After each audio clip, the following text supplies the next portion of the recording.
Je m'appelle Hugo Clouseau et du coup je suis réalisateur et kayakiste et depuis pas mal d'années avec une bande de copains de We Are Hungry, une asso qu'on a montée, on a comme délire de partir faire des voyages en kayak et de les filmer. Et voilà, c'est ce qui m'a amené à faire un peu ce qu'on appelle le film d'aventure. Je connaissais pas trop ça avant d'arriver dans des festivals, mais il semble qu'on fasse des films d'aventure. Et voilà, donc on essaie de... En gros, aujourd'hui même, le film est devenu prétexte au voyage. Mais parfois c'est l'inverse, on a un voyage et puis on va en faire un film parce qu'on est à la fois passionné de kayak mais aussi d'images. Et on s'est rendu compte que c'était aussi un bon moyen de partager ce qu'on vivait et que des gens y trouvaient un intérêt. Donc voilà, tout le monde est content et ça nous aide à continuer à faire... Et ça nous donne encore un prétexte pour partir. Donc là, je suis venu présenter Apurimac, l'appel de la rivière, qui est un film qu'on a tourné cette année au Pérou, sur une rivière du coup qui s'appelle l'Apurimac, qui est considérée comme la source la plus lointaine de l'Amazone. Et c'est une rivière qui traverse la cordillère des Andes dans une région qui est un peu la capitale des Incas. On n'est pas loin du Machu Picchu. La rivière croise sur les berges de la rivière, il y a une vieille cité Inca. Enfin voilà, c'est une région qui est assez mythique et mystique. Et on est parti sur cette rivière pendant 400 km. On part vraiment des hauts plateaux andins à 3000 mètres, un peu plus de 3000 mètres. Et on chemine dans la cordillère des Andes pour finir dans la jungle pendant 17 jours. Donc là, on voulait vraiment vivre pendant plusieurs jours, longtemps sur la rivière en autonomie.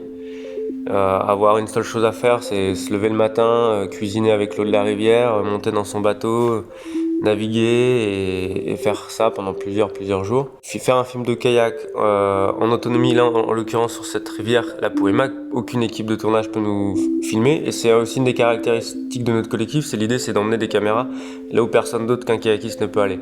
Donc voilà, nous on veut pas faire un film où une équipe nous suit et puis on fait nos trucs de notre côté.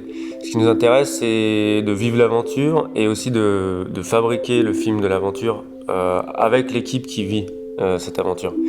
Et du coup, emmener des caméras en milieu humide, ben, c'est pas si compliqué que ça parce qu'en fait, on utilise juste des sacs étanches.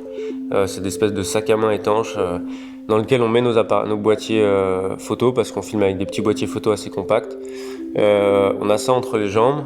Et en gros, dès qu'on veut filmer quelque chose, on a juste à tirer la jupette, on sort notre sac, on vient prendre l'appareil photo, on s'essuie vite fait les mains. L'humidité est pas un problème en soi. Là, le plus gros défi qu'on a eu à relever, ça a été l'autonomie énergétique. On était sur une rivière, du coup, où il n'y a pas de McDo pour recharger son téléphone. Et du coup, on avait un autre problème, c'est qu'on naviguait énormément de temps dans la journée et on était au fond de la rivière, dans des gorges assez encaissées. Donc le solaire paraît être la solution, mais on pouvait utiliser le solaire qu'une heure par jour. Donc il a fallu jongler avec ça, de suffisamment naviguer sur cette rivière pour pouvoir progresser et en même temps recharger les batteries des caméras quand il y avait besoin. Voilà. Et ce film s'inscrit dans un début de série, c'est que on avait déjà fait un film avec le même groupe. On était parti cette fois en Islande, ça s'appelait Les Eaux Blanches. Et là, on était parti plus dans une quête de faire des chutes. Donc en Islande, le pays se caractérise par le fait qu'il y ait beaucoup de cassures et du coup on trouve plein de chutes.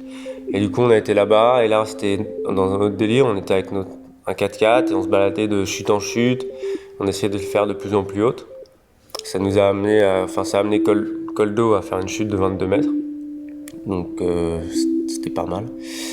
Et voilà, et ce qui lie ces films, je pense que c'est le groupe et l'importance de faire les choses ensemble, entre copains là, mais surtout de les faire ensemble et que peu importe que ça soit du kayak ou du parapente ou autre chose qu'on fait, on se rend compte que ce qu'on aime c'est faire les choses ensemble, les faire dans la nature, voilà, simplement.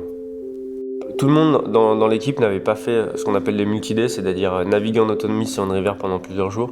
Moi personnellement, le plus long truc que j'ai fait, ça devait être 2 jours. Et là, on s'est fait 17 jours. Et c'était pareil pour d'autres membres de l'équipe. Et du coup, quand on part dans des voyages comme ça, on n'a pas trop d'autres options que de descendre la rivière pour aller jusqu'au point de sortie. Et on se demandait comment ça allait se passer Personnellement, dans le groupe, si on allait être capable, la rivière est d'un niveau assez soutenu et tout le monde n'a pas un niveau égal aussi en kayak. Bref, on avait pas mal de doutes sur nos capacités peut-être à descendre cette rivière. Et ce qui a permis, je crois, à tout le monde de se sentir serein sur cette rivière en plus qui était dangereuse, c'est qu'on était un groupe où tout le monde était vraiment bienveillant. Il n'y avait pas de leader, les positions de leader étaient tournantes tout le temps.